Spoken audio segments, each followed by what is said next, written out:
السلام علیکم ګرانو کتونکو ستاسو ادبي ملګری د اوچا درد یما تاسو خبرونه ګورئ معیار خبرونه مونن د بډبيري علاقې ته راوړې ده د ډیر ګران او تکړه شاعر سره ده یقینا چې تاسو بلیدلې وي د هر پښتون د دوی نه واقف ته ډیر محترم ظهیر نجیم صاحب می ترڅنګ ناشته غواړم چې د دوی شعرونه تاسو ته ډالې کما ډیر محترم نجیم صاحب ډیر مینا او احترامات ومني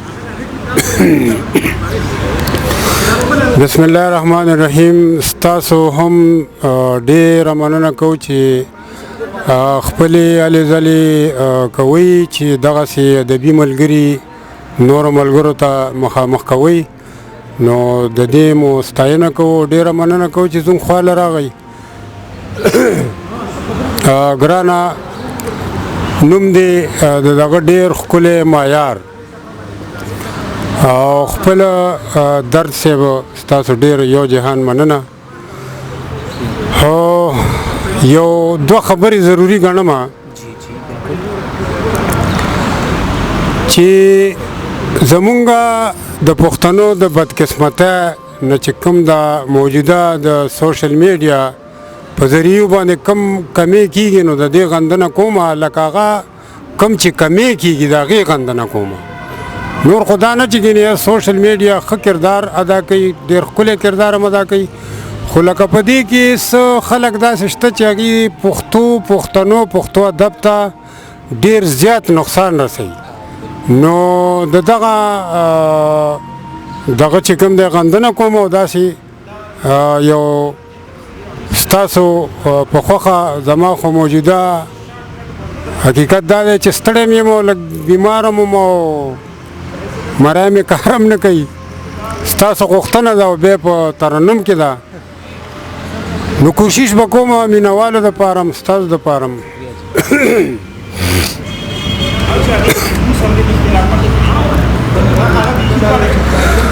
څومره د شیرین جانان خوږ لکه ګبیل جانان زار شم زار شما ګل دې ګل جبین جانان څومره د شیرین جانان خوږ لکه ګبیل جانان زار شم زار شما ګل دې ګل جبین جانان بیا کم ظلمے جوڑ کو سپرلے بیا کم ظلمے جوڑ کو سپرلے او خاندی گل ورل جانان خوږ لکه ګبیل جانان زار شم زار شما ګل دې ګل جبین جانان مړې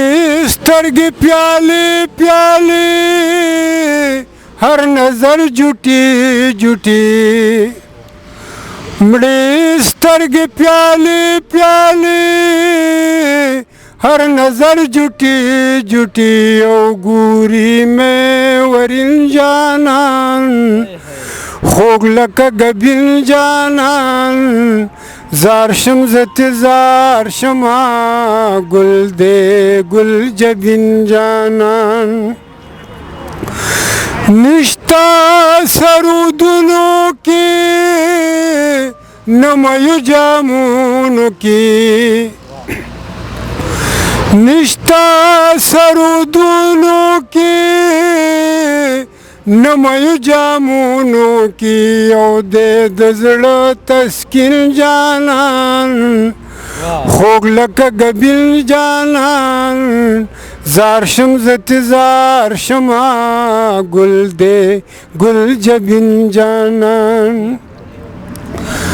ما خپل کړه خپل ښکلی نشته داسې بل ښکلی ما خپل کړه خپل ښکلی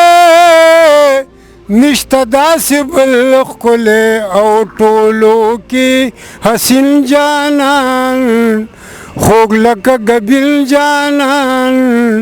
زار شم زت زار شما ګل دې ګل جبین جانان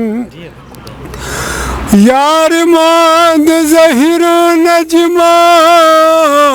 پجارم د زهیر نجم یار ما د زهیر نجما پجارم د زهیر نجم او سمره وای سپین جانان خوږ لکه ګبیل جانان زار شم زت زار شما ګل دې ګل جبین جانان سمره دې شیرین جانان خوږ لکه ګبیل جانان زار شم زت زار شما ګل دې ګل جبین جانان ملګرو د بخنه بغواړم مرامي بالکل لیوه ده سینه مې لیوه ده د دې درد صاحب ډېره غوښتنه وه تاسو ته هم دغه کو که در باندې بوج شوي ډېره بخښنه غواړم نه جي نه ډېر ښکلی ماشاءالله ډېر زیات مزیدار و ګرانه ډېره مننه مو کومه چې په دغه سختو حالاتو کې تاسو طبیعت چونکې ناساز و بیا مو ما دپاره خپل قیمتي وخت راکړ ډېره مننه ګرانو کتونکو ډېر محترم ظهیر نجیم صاحب مو راسره واورېد انشاءالله ډېر ژر به د یو نوي ملګري سره په یوې نوې خپرونه کې حاضرېږو د خپل ځان ډېر زیات خیال ساتئ د الله په امان